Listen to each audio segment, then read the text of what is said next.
Desejamos a você que essa palestra possa ser muito importante para todos nós. Abrir os nossos caminhos e as nossas mentes à verdade e ao amor. Está com a palavra, nossa amiga. Muito obrigada. É sempre uma alegria renovada estarmos juntos, ainda que remotamente, como falou o Armando. Eu sinto muita falta também de estar no espaço do SEAS, de sentir a vibração mais próxima das pessoas, mas, de qualquer maneira, estamos juntos em pensamento e conseguimos, pelo menos, nos ver, falarmos com os outros, ainda que brevemente. O tema que me foi proposto esse mês é esse tema aí atualíssimo, instigante, que é falar sobre paixão e amor. Antes de começar o desenvolvimento do tema, eu gostaria de convidar aqueles que não tiveram oportunidade a assistir a fala de Raquel Crispino, que foi umas 3 semanas atrás, se não me engano, sobre amor e sexo. Sim. Ricardo fez um estudo sobre amor, e há do ano passado um estudo meu, já quando o SEAS estava nesse sistema, nessa modalidade online, sobre a lei de amor. Nesse estudo, inclusive, sobre a lei de amor, eu tive a oportunidade de falar só sobre o amor, porque paixão e amor são 2 temas muito complexos. Então, a gente hoje vai ter oportunidade de ver um pouquinho sobre cada um, na ótica, como eu sempre venho fazendo, a conselho do codificador e imitando Joana. Trazendo o que tem na doutrina espírita e depois a abordagem da psicologia. Mas é interessante que depois a gente faça aquelas leituras complementares. Eu também vou enviar o PowerPoint para a Yolanda ou para quem quer que se disponha aí para depois colocar no grupo, caso vocês queiram se deter num ponto ou no outro, pegar alguma referência para depois se aprofundarem. Então, vamos lá. Eu vou começar com paixão. Vou colocar conceitos e características gerais da paixão, vou falar sobre a visão espírita. Kardec falou sobre paixão, o que ele disse, onde está localizado isso? E vou dar a abordagem psicológica. Depois iremos para o amor e faremos a mesma coisa. E no final a gente vai tentar juntar essas 2 palavras, falando do relacionamento, porque quando o tema me foi proposto, quando, aliás, os temas me são colocados, eu sempre fico pensando assim, o que será que motivou? Porque paixão e amor, a gente quando vê assim essas 2 palavras juntas, a gente pensa logo na questão do amor romântico, da paixão romântica. E nós vamos ver que há muito mais em paixão e amor do que propriamente o amor romântico. Mas no finalzinho eu vou juntar essas 2 questões aí, talvez até para tentar alcançar algum coração que esteja em dúvida, algum coração que esteja refletindo sobre essas 2 coisas juntas num relacionamento romântico. Como sempre, eu esqueci de colocar aqui, mas meu e-mail já foi disponibilizado no grupo de vocês. Vocês podem me mandar dúvidas, caso tenha ficado alguma coisa não compreendida ou qualquer coisa que vocês discordem, que queiram trocar uma ideia comigo, estou sempre à disposição e vou adorar, porque eu acho que o debate sempre enriquece as 2 pessoas. Então, vamos lá. Eu vou começar aqui pela paixão e vamos trazer logo o conceito. Então, o que é a paixão? A paixão é um sentimento humano intenso e profundo, marcado por interesse e atração por alguém ou alguma coisa.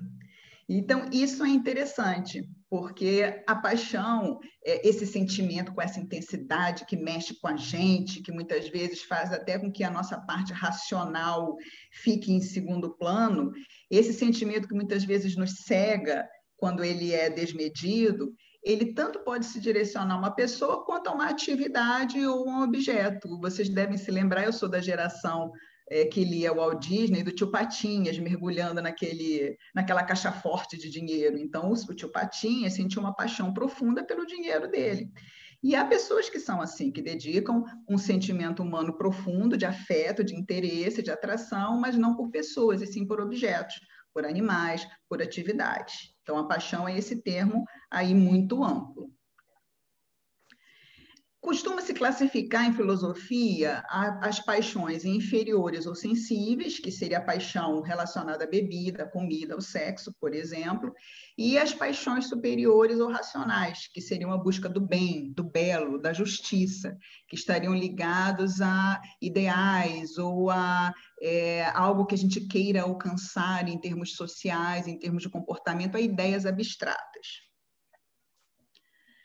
A origem da paixão. De onde que vem a paixão? A paixão ela tem três origens. Uma base biológica, que tem a ver com a necessidade, né? As necessidades de beber, comer, de fazer sexo. Então, tem essa base. Há uma necessidade a que é acrescido uma atração ou um interesse exacerbado e profundo. Ela pode ter uma origem psicológica, ter a ver com as afinidades, com os interesses das pessoas, com a criação, e social. Essa questão social, eu gosto sempre de lembrar da dita paixão do brasileiro pelo futebol, que é muito conhecida. Então, aqui no Brasil, a gente tem essa paixão pelo futebol. Mas nos Estados Unidos, se não me engano, a paixão deles não é exatamente pelo futebol, e sim pelo beisebol. Em segundo lugar, vem aquele futebol estranho que eles jogam lá, que é o futebol americano. Já em outros países, em termos de esporte, a paixão é outra, quer dizer, esse interesse intenso e profundo é por um outro tipo de esporte.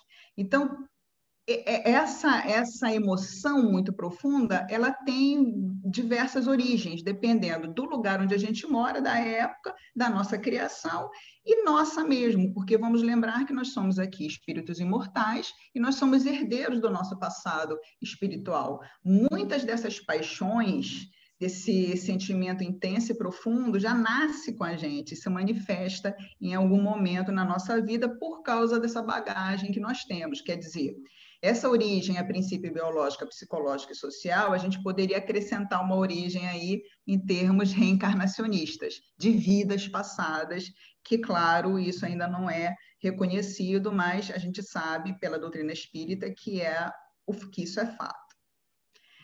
Qual é a visão espírita da paixão? Kardec estudou a paixão? Sim, Kardec estudou sobre a paixão. Esse tema está na terceira parte do Livro dos Espíritos, lá no finalzinho, ele colocou umas questões, e é muito interessante a abordagem que Kardec faz, depois a gente vai ver em relação à psicologia, como que há pontos em comum, apesar da diferença temporal das pesquisas, tá? Então, qual é a visão espírita? Como é que o espiritismo vê a paixão? Repare que quando a gente fala paixão, talvez, eu não sei a impressão que vocês têm, mas eu tenho a impressão que quando a gente ouve essa palavra paixão, associa-se logo a uma conotação um pouco negativa, como se a paixão em si fosse algo mais ruim do que bom.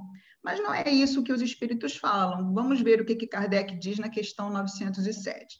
Então, ele diz que a paixão, os espíritos, aliás, partindo de uma pergunta dele, a paixão faz parte da natureza humana.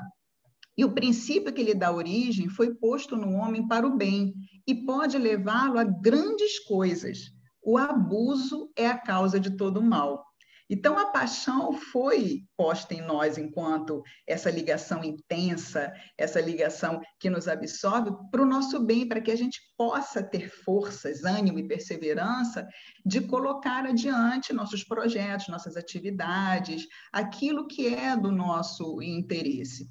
O que tem de ruim na paixão? Quando acontece, claro, um abuso. E vai ser o abuso a causa de todo o mal e não a paixão em si. Interessante quando vocês forem lá olhar a questão 907, nessas questões ao final delas, Kardec coloca uma nota em que ele diz que a paixão decuplica as forças do homem. Olha a expressão de Kardec. Quer dizer, aumenta exponencialmente as nossas forças dentro daquilo que nós estamos fazendo. Ninguém aqui pode duvidar que Kardec era apaixonado pela doutrina espírita, apaixonado pelo ensinamento dos espíritos, apaixonado pelo movimento, tanto é que dedicou o final da sua vida, aí 20 anos da sua vida, na divulgação dos ensinamentos dos espíritos. Eles nos dizem, então, na questão 908, os espíritos, que ela vai deixar de ser boa quando não conseguimos dominá-la, resultando em prejuízo para nós e para os outros. Daí a gente ouviu falar, por exemplo, num crime passional, um relacionamento amoroso em que alguém, numa exacerbação da paixão, que é um sentimento positivo, isso começa a fugir do controle, a exercer um domínio sobre a parte nacional ou racional, ou a anular a racionalidade da pessoa, resultando muitas vezes num crime. Em se extinguir a vida do outro por não se admitir que aquela pessoa não corresponda ou que ela rompa um relacionamento. Então, ela vai deixar de ser boa quando nós não conseguimos dominá-la, resultando em prejuízo para nós e para os outros. Isso em relação a qualquer coisa que a gente possa pensar, em termos de atividades também, e em termos de objetos a que a gente tenha uma relação mais profunda. Toda paixão que aproxima o homem da natureza animal afasta-o da natureza espiritual. Isso também está na nota de Kardec. O que ele está querendo dizer aqui? Que aquelas paixões sensíveis, ligadas ao beber, ao comer, ao sexo, se nós formos nos concentrar demais nessas paixões da nossa natureza animal, não investindo energia nas outras paixões superiores ou ditas racionais, isso vai nos aproximar da nossa natureza animal biológica. E por que vai nos trazer prejuízo? Porque nós somos espíritos. A gente, quando desencarna, a gente não vai ter... Imaginem, gente, nós fazemos 5, 6 refeições por dia. Nós temos aqui uma variedade imensa de coisas que nós gostamos de comer, somos até apaixonados de beber, de comer. Tem gente apaixonada por pizza, apaixonada por vinho, apaixonada por isso, por aquilo, por doce, por açúcar, que é coisa mais viciante e apaixonante do que o açúcar, hoje em dia. Então, imaginem pessoas que sejam muito voltadas para essas paixões biológicas, porque ele fala de natureza animal, porque estão dentro das nossas necessidades biológicas.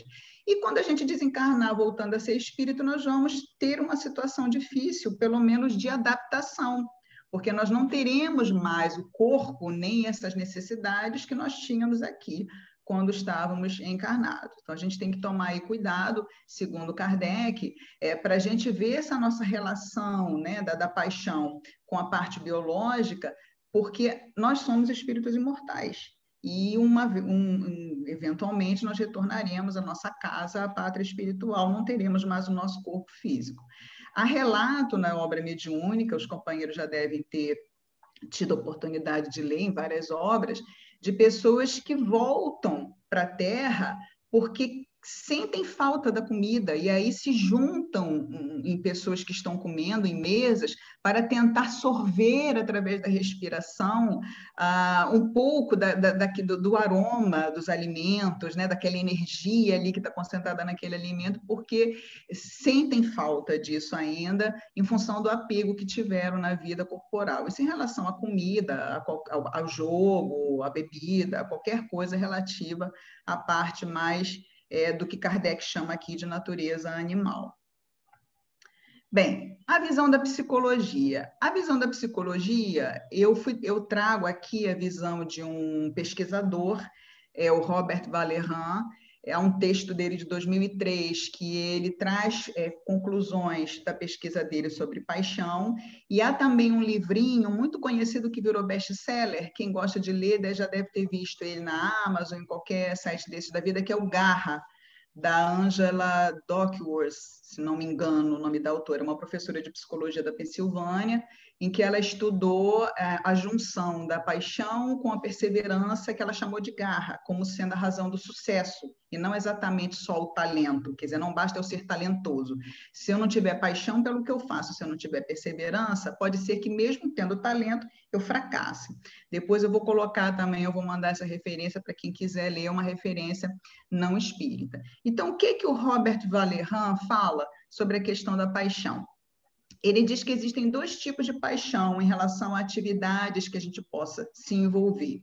Mas a gente pode estender essa classificação dele da pesquisa também a qualquer outra coisa que seja objeto da nossa paixão. Seja ele uma pessoa, seja ele um animal, qualquer outra coisa. Então, ele diz que a paixão harmoniosa produz um forte desejo de se engajar numa atividade que permanece no controle da pessoa, em harmonia com outros aspectos da vida. E ele diz também que existe a paixão obsessiva, em que a atividade controla a pessoa. Esse é um momento em que a expositora espírita, a gente que pesquisa, quando eu li isso, eu falei, exatamente o que Kardec e os espíritos falaram no finalzinho do século XIX. Vejam que esse artigo publicado por Valéry é de 2003. E, no entanto, os espíritos já falaram isso, que a paixão ela é boa, mas quando foge ao controle da pessoa, quando é a paixão que nos controla, como ele fala aqui da paixão obsessiva, aí a paixão vai se tornar, em vez de um benefício, vai se tornar num problema para todos nós, tá? Então, o que diz a psicologia dentro do estudo da paixão vai ao encontro do que falam os espíritos e Kardec nas referências que nós vimos. Bem, aqui nós temos a questão da paixão. Agora vamos ver o amor. Gente, o amor. Existe tanto material sobre o amor, eu fiz um mapeamento para vocês terem ideia do que eu estou falando. Só nessa coleçãozinha básica do Emmanuel, eu não vou nem citar Joana e os mais recentes, mas se a gente pegar Caminho, Verdade e Vida, Fonte Viva, Pão Nosso, Vinha de Luz, Palavras de Vida Eterna, Livro da Esperança, aquela coleção que Emmanuel coloca a frase do Novo Testamento e faz comentário. Eu mapeei 50 mensagens cuja palavrinha na busca é amor, eu achei e localizei 50 mensagens, é muita coisa. Vinícius tem escrito sobre paixão, Leon Denis sobre amor, Leon Denis também, então o material é muito extenso, a gente tem que fazer uma escolha assim, do que se vai trazer. E o que eu procurei fazer aqui? Eu vi, por exemplo, que o Ricardo, ele quando fez o estudo dele sobre o amor, ele falou sobre aquela classificação grega de filia, eros e ágape. Então, não vou incluir isso aqui, porque isso já foi dito na fala dele lá. Então, o que eu vou trazer sobre o amor? Eu vou trazer primeiro o conceito, depois nós vamos ver eu selecionei algumas coisas do espiritismo assim não tão faladas, que eu considero, fiz uma síntese, e depois nós vamos para a psicologia. Então, está aqui um conceito que é do dicionário da Associação Americana de Psicologia. O que é o amor? Amor é uma emoção complexa e integrada, envolvendo sentimentos de afeto e ternura pelo objeto amado, sensações prazerosas em sua presença e devoção ao seu bem-estar. Reparem que aqui fica muito parecido com o conceito de paixão, só que não tem aqui na definição do amor a questão da intensidade, quer dizer, a paixão é algo mais intenso do que o amor. Quando a gente fala que existe um amor apaixonado, é essa emoção prazerosa muito intensa que a gente dedica a alguém, a uma atividade ou a uma pessoa. E também aqui nesse objeto cabe tudo que vocês possam imaginar. Cabe tudo aqui dentro desse objeto. Naquela linha daquilo que é humano não me é estranho. Há pessoas que são apaixonadas por coisas estranhíssimas, desde dinheiro até objetos de arte, enfim, há uma variedade imensa aqui do que seria esse objeto do amor ou da paixão. E eu gosto muito dessas duas frases, de Spinoza e de Erich Fromm. Spinoza diz que o amor é uma alegria acompanhada da ideia de uma causa exterior. Vejam que pérola essa definição aí, que é da filosofia. O amor é uma alegria acompanhada da ideia de uma causa exterior. Quando a gente ama, e a gente está diante do objeto amado, a gente fica alegre. E Erich Fromm, no livro A Arte de Amar, que eu também indico para você, de leitura facílima, Erich Fromm, psicanalista já falecido, mas bastante conhecido pela obra dele. Esse livro é de fácil leitura, ele coloca lá até dicas práticas de como a gente fazer para aperfeiçoar a arte de amar. Ele diz que amor é a realização do anseio de união. E há outras frases que falam sobre amor que eu gosto, mas essas duas aí eu acho as mais impactantes. Bem, sabemos que há na codificação espírita vários capítulos e livros falando sobre esse tema. Então, eu destaco aqui duas referências bem básicas. Livro dos Espíritos, a parte 3, o capítulo 11, o Evangelho segundo o Espiritismo, nos capítulos 11, 12 e 13, em que Kardec vai desenvolver, inclusive, o amor aos nossos inimigos. E essa visão espírita do amor é que o amor é uma lei, é uma das leis divinas, a lei de amor. E essa palavrinha lei, eu queria chamar a atenção de vocês para isso. A gente tanto pode entender lei como uma prescrição, uma determinação, uma norma ou uma regra, Ou a gente também pode, filosoficamente, entender lei como uma relação constante entre fenômenos, a manifestação externa de fenômenos complexos. Então, o que eu estou querendo anunciar aqui com a análise dessa palavra lei? Que eu vejo muito mais a lei do amor dentro dessa última definição. A lei de amor é uma lei, mas é uma manifestação externa de um fenômeno complexo. Por quê? Porque a gente sabe que Deus é amor. E veja, a gente colocar Deus como sinônimo de amor é algo que nos foge muito. A gente não tem ainda a capacidade cognitiva de alcançar o que isso realmente quer dizer. E vejam o que Joana vai acrescentar no capítulo 1 de Amor Imbatível ao Amor. Ela diz que o amor é a substância criadora e mantenedora do universo e oxigênio para a alma. Então, é algo assim, eu penso, quando eu estava revendo as minhas anotações sobre esse tema, é algo assim tão grandioso, essa questão do amor, que a gente só pode ficar pegando recortes aqui e ali de acordo com o nosso estágio evolutivo de compreensão dos temas e desses fenômenos que são muito complexos. Para ela dizer que o amor é uma substância criadora e mantenedora do universo, significa que o universo só existe pelo amor. E o amor é uma palavra tão banalizada em canções, tão banalizada em livros, tão relacionada só à questão do amor romântico, do amor entre pessoas, né, homem e mulher, homem e homem, enfim, desse amor romântico, e, no entanto, ela coloca para a gente esse amor como sendo algo que está na base de tudo que existe. E quando ela diz que é o oxigênio para a alma, ela está querendo dizer aqui que a alma não sobrevive sem amor. Isso é muito sério também, quer dizer, a alma se estiola, se resseca se não tiver o amor.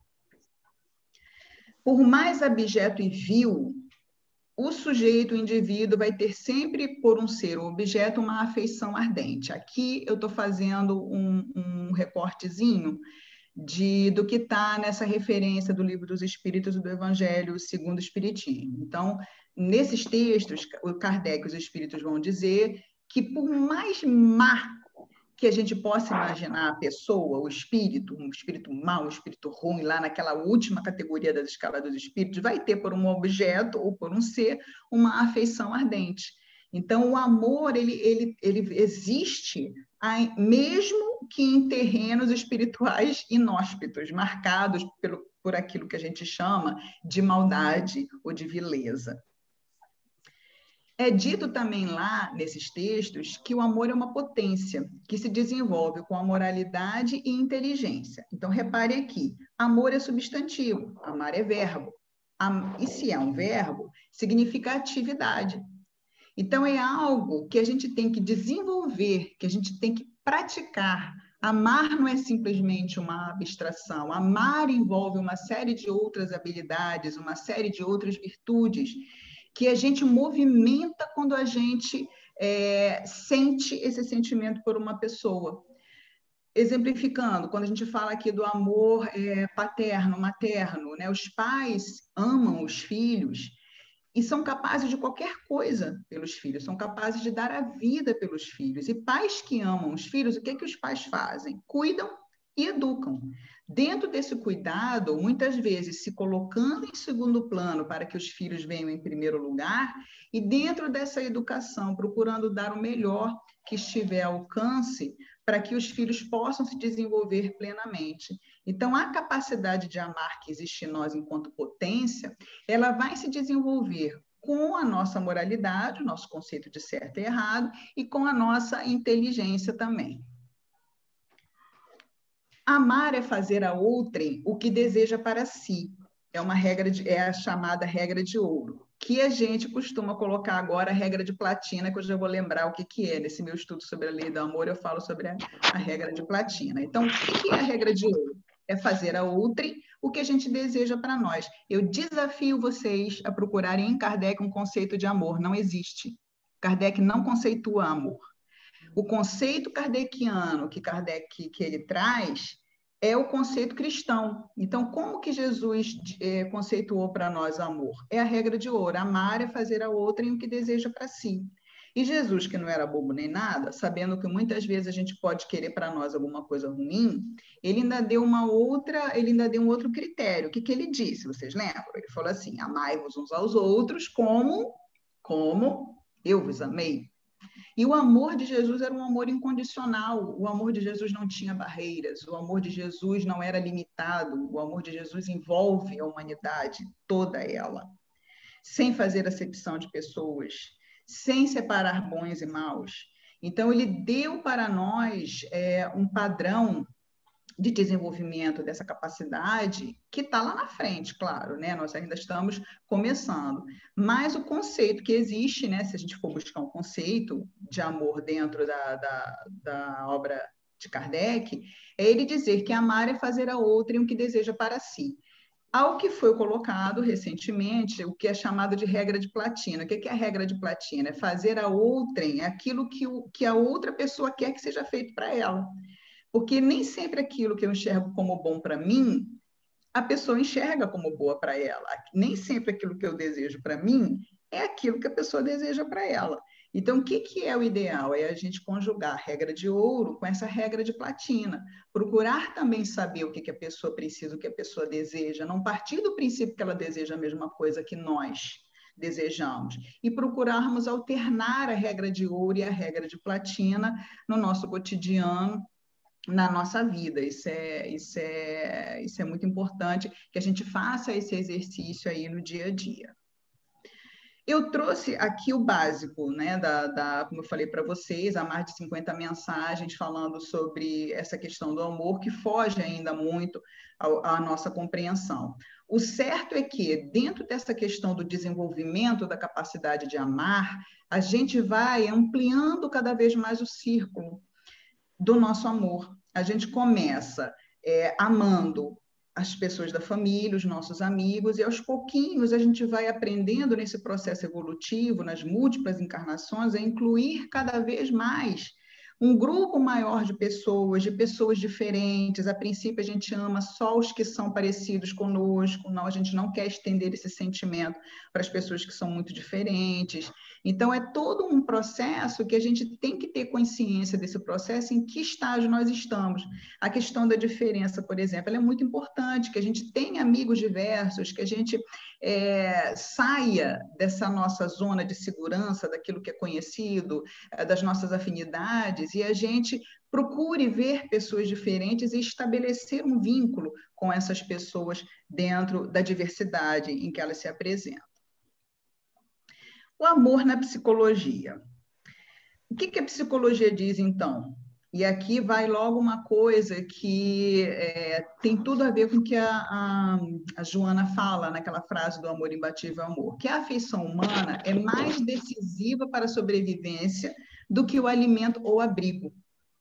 Vejam que coisa séria e importante isso. E como é que isso foi descoberto? Um pesquisador foi convidado em 1945, um psicólogo, a fazer pesquisas com crianças ao final da Segunda Grande Guerra, a fazer uma pesquisa com crianças órfãs que foram levadas para um orfanato, e, ao mesmo tempo, havia um grupo de presidiárias que tiveram filhos e que tinham convivência com os filhos no presídio. O que esses pesquisadores descobriram?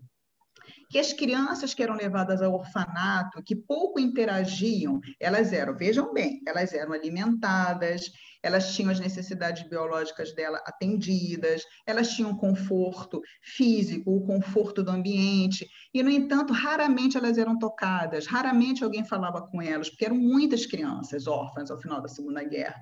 Então, não havia tempo das cuidadoras, que eram poucas, para que elas pegassem aquelas crianças todo dia, conversassem, dessem um carinho, a afeição ficava faltando, mas a parte material garantida. O pesquisador constatou que, ao final de um ano, de 91 crianças que deram entrada no abrigo, 34 morreram, sem causa aparente, porque elas tinham todo o alimento ali. No entanto, elas foram se entristecendo, entraram num processo, começaram a definhar e acabaram vindo a óbito. Em compensação, os filhos das presidiárias, não houve nenhum óbito, apesar de toda a circunstância de privação em que elas conviviam ali com as mães, enquanto era permitido que elas convivessem.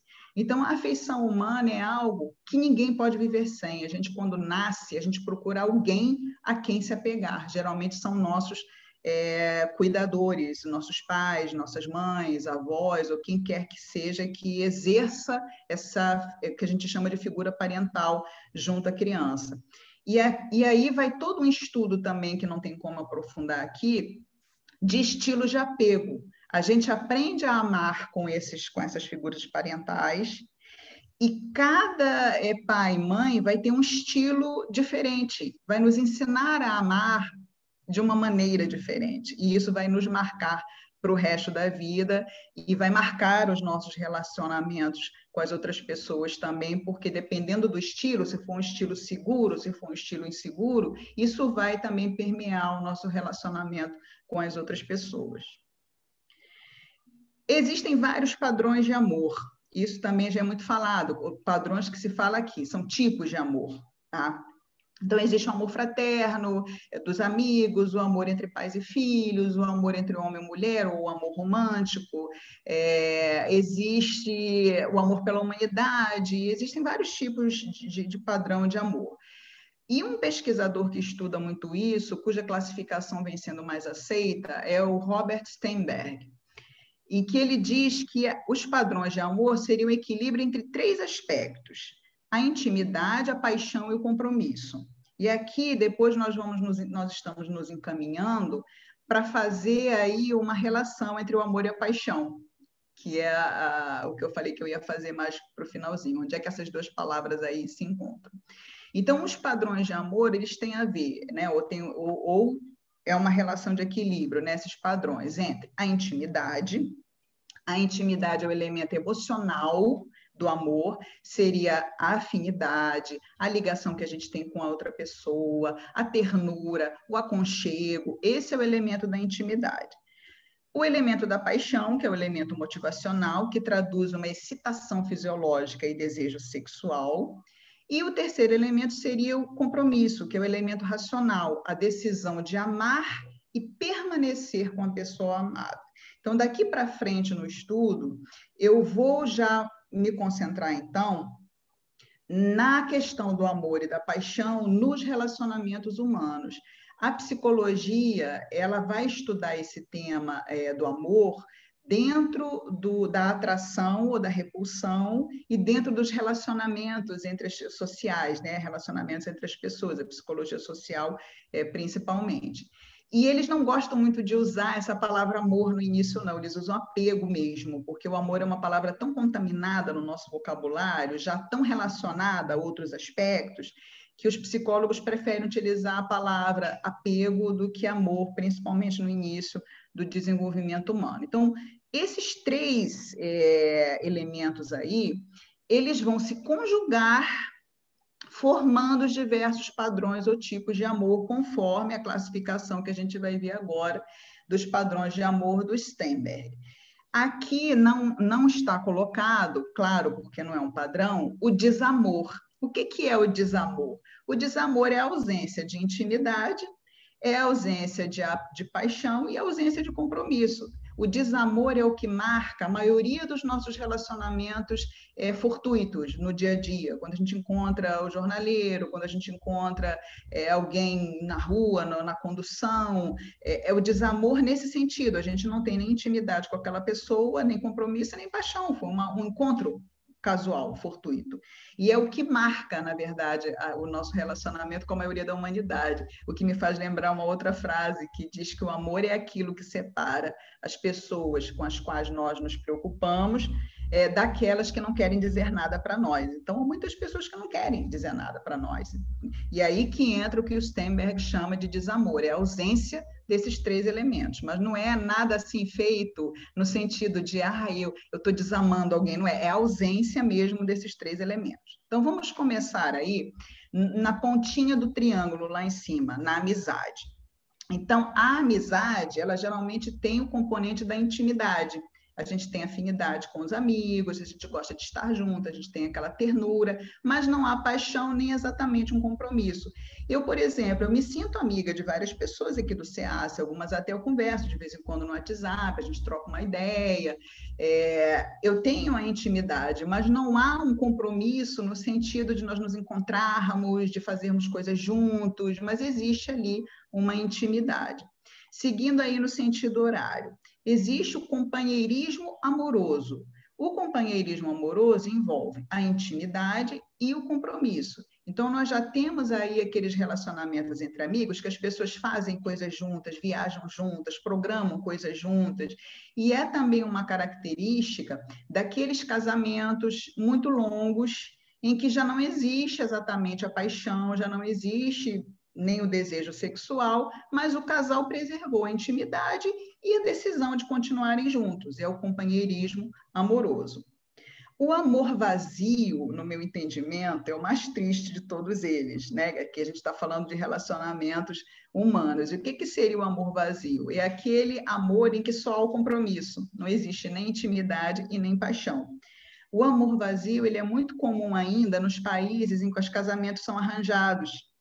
As pessoas se conhecem na hora de casar ou uma semana antes. Na Índia, por exemplo, isso ainda é muito comum, os pais arranjam o casamento, a noiva fica conhecendo na véspera, e só há o compromisso de ficarem juntos. Então, o Steinberg chama isso de amor vazio, porque as pessoas não sentem nada uma pela outra. Muitas vezes até o que sentem não é nem amor, é irritação, são outros sentimentos ruins que não tem nada a ver.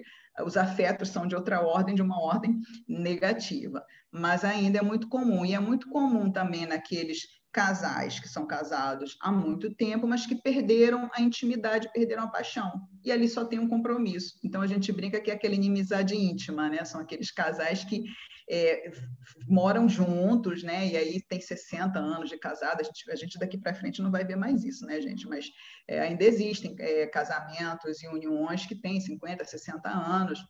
Algumas, não todas, claro, a gente vai ver essa característica aí que só a gente vê que só tem ali o compromisso. Não, vamos ficar juntos até o fim da vida e pronto. Mas o casal não tem, a gente não vê aquele aconchego, aquele carinho, aquela ternura, aquele compartilhar de coisas em que se tem afinidade. Bem, existe aí na base da pirâmide, segundo Steinberg, o amor fugaz. Então, o amor fugaz tem a paixão e tem o compromisso. Quer dizer, as pessoas até resolvem, através da paixão, que é o que geralmente nos atrai em termos amorosos, né, em termos de relacionamento romântico, as pessoas se unem num relacionamento, querem ficar juntas, mas provavelmente depois que passa o período da paixão, o relacionamento se desfaz, por isso que ele é fugaz, ele dura o tempo da paixão. E aqui uma observação interessante, e isso a Raquel também falou no estudo dela, já é estabelecido em pesquisa científica que a paixão romântica, ela dura no máximo 2 anos e meio, 3 anos, se muito. Então, há pessoas que são viciadas na adrenalina da paixão. Eu citei na minha palestra o caso da Cláudia Ohana, que há muitos anos atrás deu uma entrevista na Veja, falando quando foi publicado o resultado dessa pesquisa, há muitos anos atrás mesmo. E, na época, ela estava no 7º casamento dela, porque ela dizia que os casamentos dela duravam exatamente 3 anos. Quando fazia 3 anos, ela se interessava por outra pessoa. Então, ela é um exemplo de que, assim que o ciclo da paixão acabava, como não havia intimidade e compromisso, ela se apaixonava por outra pessoa, o relacionamento se desfazia. E a gente perdeu, dentro da área psi agora, um grande psicanalista, que é o Contardo Caligares. Contardo Caligares foi casado 10 vezes. Eu imagino que ele também devia ter a mesma característica da Cláudia Ohana. Veja aqui, nenhum julgamento de valor, né? Porque, como ela disse na entrevista dela, ela nunca traiu. E para não trair, como a paixão era importante para ela, um fator motivacional importante, ela preferia desfazer o compromisso e viver aquela outra paixão. Bem, a gente tem aí na pontinha esquerda a paixão, que é só a paixão. Então, são aqueles relacionamentos que a gente vê muito hoje em dia, né, em novelas e filmes aparece isso, as pessoas se encontram na night, dormem juntas e acabou. Um encontro fortuito de uma noite só e aquilo não tem prosseguimento. Nós temos o amor romântico, que teria a intimidade e a paixão, mas não o compromisso de se ficar junto, e geralmente, quando a gente tem aí a intimidade e a paixão, há essa tendência também de se terminar o relacionamento, porque a paixão é um ingrediente que nesse tipo de amor, que é o amor romântico, faz falta, e apesar da existência da intimidade, acaba muitas vezes esse relacionamento terminando. E no centro aí do triângulo, o que ele chama de amor consumado, que é um ideal e é raríssimo, em que o casal consegue preservar a intimidade, a paixão e o compromisso. Isso é muito raro de ver. O que a gente tem aqui que aprender com esses padrões de amor de Steinberg?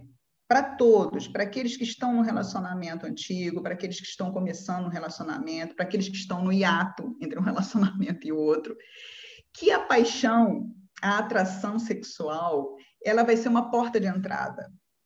Se nós não desenvolvermos a intimidade e não tivermos o compromisso, o relacionamento vai desandar. Ainda que a gente permaneça por qualquer razão de acomodação, de medo de solidão, junto com aquela pessoa, porque não quer terminar porque não quer ficar sozinho, a gente vai entrar num amor, por exemplo, como esse amor vazio, que é o que não se pretende. Então, o que a gente tem que fazer?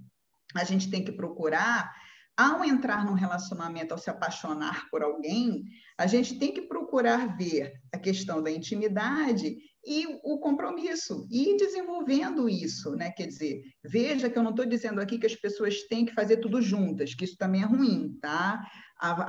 As pessoas têm que ter, dentro de um relacionamento amoroso romântico, atividades que façam separadas com suas amigas, seus interesses próprios, até para darem oportunidade de crescimento e de alargar amizades que não tenham, que não sejam exatamente as mesmas do casal propriamente dito.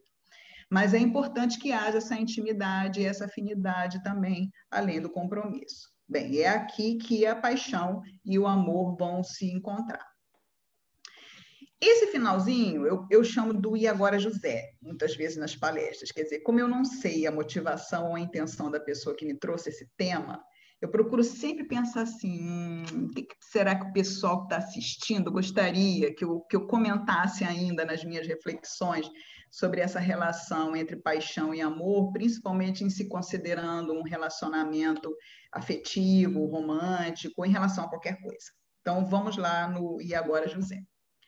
Primeiro, gente, apaixone-se.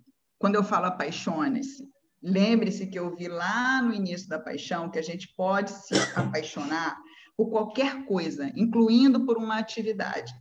Eu vejo muita gente que está caminhando para o envelhecimento, que já está na terceira ou na quarta idade, reclamar do marasmo da velhice. Olhem que expressão triste. Não, eu estou vivendo nesse marasmo da velhice. Está vivendo no marasmo da velhice porque deixou de se apaixonar.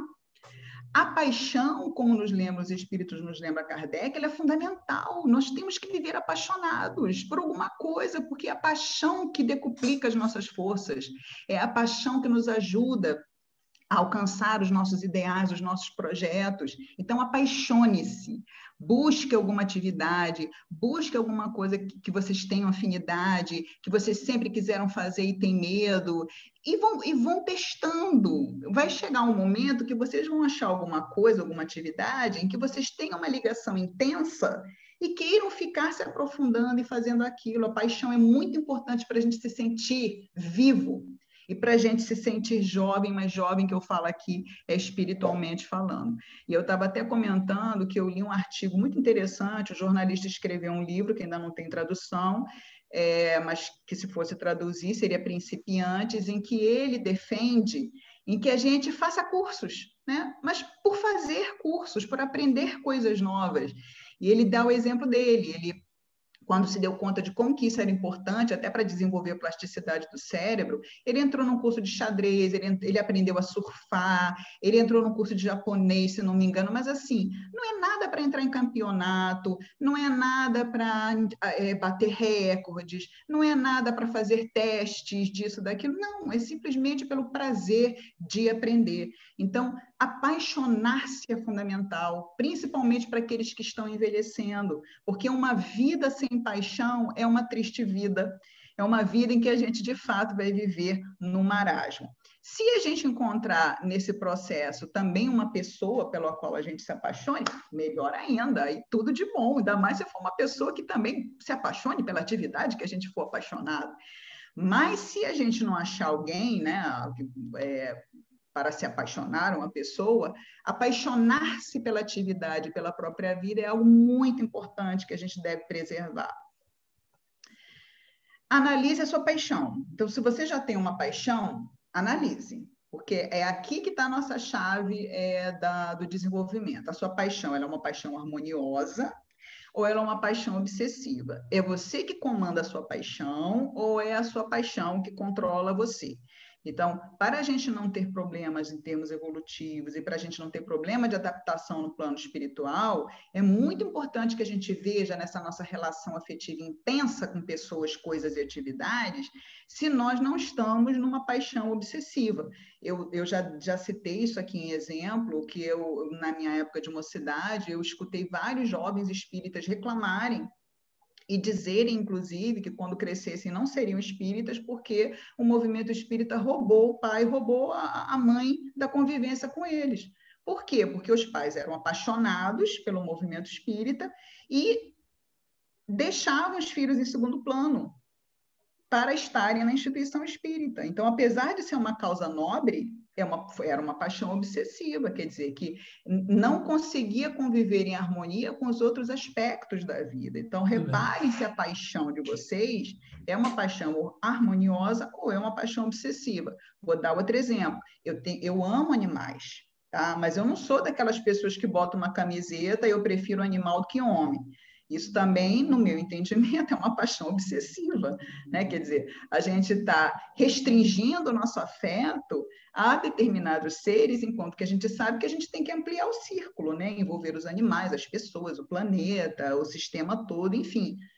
A restrição e a rigidez dificultam a nossa evolução espiritual. A flexibilidade e a diversidade vão sempre enriquecer a nossa evolução espiritual. Não troque 6 por meia dúzia. Quem está pensando em se separar porque se apaixonou igual a Cláudia Hanna e o Contardo. Tá? Não troque 6 por meia dúzia. O que eu quero dizer aqui? Se eu vou me separar porque eu já deixei, não sou mais apaixonada pela pessoa que eu estou, já estou há 3 anos ou 6 anos, e aí eu me apaixonei, encontrei outra pessoa, me apaixonei por essa pessoa, você vai trocar 6 por meia dúzia muitas vezes, tá? Porque essa nova pessoa, dali a 3 anos, 5 anos, 6 anos, a paixão vai acabar. E aí você vai para uma terceira pessoa. Por isso que tem gente que tem 5, 6, 7, 10 casamentos. Que seja, né? Quer dizer, se a pessoa não conseguir viver sem a adrenalina do apaixonamento, que seja assim, mas que a pessoa troque se não conseguir resistir. O que eu estou dizendo aqui? Se a pessoa se apaixonou, tem um relacionamento, se apaixonou e fala assim, não, eu tenho que viver esse relacionamento, então troca o 6 por meia dúzia, mas não vá para o adultério. Que lembrou muito bem a Raquel Crispino no estudo dela sobre casamento e amor, se não me engano, que ela disse que nos ensinamentos espíritas a monogamia é a característica da evolução afetiva, tá? Da evolução espiritual. Então, não trocar 6 por meia dúzia ou trocar, se a pessoa achar que precisa viver aquela experiência, nada contra, porque a gente sabe que a espiritualidade, a gente não tem um plano A só, a gente tem um plano A, um plano B, um plano C, quer dizer, o planejamento nosso reencarnatório, ele vai se refazendo ao longo da nossa vida, porque a gente vai criando outras causas que vão interferindo nos nossos objetivos, digamos assim. O importante é a gente não magoar ninguém, o importante é a gente não fazer nada em que a gente se veja em maus lençóis perante a nossa própria consciência. Tá? Então, essa aí é muito importante a gente lembrar. Pratique, pratique, pratique. O amor é verbo, amar é verbo, né? Amor substantivo, amar é verbo. E tem que ser praticado para que a gente possa aperfeiçoar essa virtude. O amor-bondade é um exemplo dessa prática. O que é um amor-bondade? É um amor sem cobranças, apenas o puro desejo que o outro seja feliz, Vamos praticar esse amor-bondade. Existe uma meditação, inclusive, eu tirei isso daqui, a Joana de Ângeles tem recomendado muito que a gente faça meditação. Há evidências já científicas do benefício da meditação em todos os aspectos da vida, e há uma meditação do amor-bondade que se faz, em que a gente fala mentalmente frases envolvendo pessoas, desconhecidos. Deixa eu dar um exemplo para vocês. Eu mudei de apartamento lá em Três Rios. Eu morava num prédio que não tinha porteiro. Morei 8 anos nesse prédio. E agora estou morando num outro prédio que tem porteiros de dia e porteiros de noite. Tem porteiro 24 horas. Aí, o que eu fiz? Eu falei, praticar o amor-bondade. Eu cheguei para eles e falei, qual a data do seu aniversário? Aí eu anoto no meu celular para não esquecer. Aí, no dia do aniversário, que já teve um, agora no final de abril vai ter outro, eu compro uma caixinha de bombom, né? Não precisa ser nada caro. Todos nós gostamos de ser lembrados, né? Eu compro uma caixinha de bombom, faço um cartãozinho, querido, hoje é seu dia, que exista sempre muita paz e luz no seu caminho, parabéns. Nossa, gente, a pessoa fica numa felicidade que parece que você está dando assim um caminhão de dinheiro para ela. Então, são pequenas coisas que a gente pode fazer dentro dos nossos prédios, no nosso ambiente de trabalho, que nos custam muito pouco e que desenvolvem essa nossa prática do amor e que a gente tem que alargar cada vez mais. E, finalmente, eu trago aqui uma frase de Emmanuel, e aqui eu coloquei a figura do abraço entre um pai e um filho, é uma mensagem chamada Amor e Temor. Eu vou colocar aqui a referência também já no finalzinho, em que ele diz assim na mensagem: contudo, compreende que o Pai Celeste traçou caminhos infinitos para a evolução e aprimoramento das almas, que a felicidade não é a mesma para todos e que amar significa entender e ajudar, abençoar e sustentar sempre os corações queridos no degrau de luta que lhes é próprio. É marca da evolução espiritual, na capacidade de amar, nós respeitarmos os desejos das pessoas que convivem conosco, mesmo que o desejo, no caso de um relacionamento romântico, mesmo que o desejo dessa pessoa seja terminar o relacionamento e seguir adiante para viver aquilo que ela entende felicidade. Então, amar significa sempre entender e ajudar, abençoar e sustentar os corações queridos no degrau de luta que lhes é próprio. Então, para os casais, né, se esse tema foi proposto para encaminhar a reflexão nesse sentido, sempre que casais me procuram, né, ou pessoas me procuram pensando em terminar um relacionamento, eu sempre faço a seguinte pergunta: não tem nada que vale a pena? Não tem nada que vale a pena no relacionamento? Pensa. Aí eu achei curioso que uma amiga falou assim para mim: viagem. A gente viaja, eu adoro viajar com ele. Eu falei, beleza, já é uma coisa da intimidade, que pode ser explorada. Então, vai por aí para tentar resgatar os outros elementos desse relacionamento. Segundo, terapia de casal, procurar terapia de casal, porque a terapia de casal nos ajuda nesse entendimento, nesse auxílio, em relação àquilo que a gente não consegue entender, porque a subjetividade é algo inacessível, ninguém tem acesso direto à subjetividade de ninguém.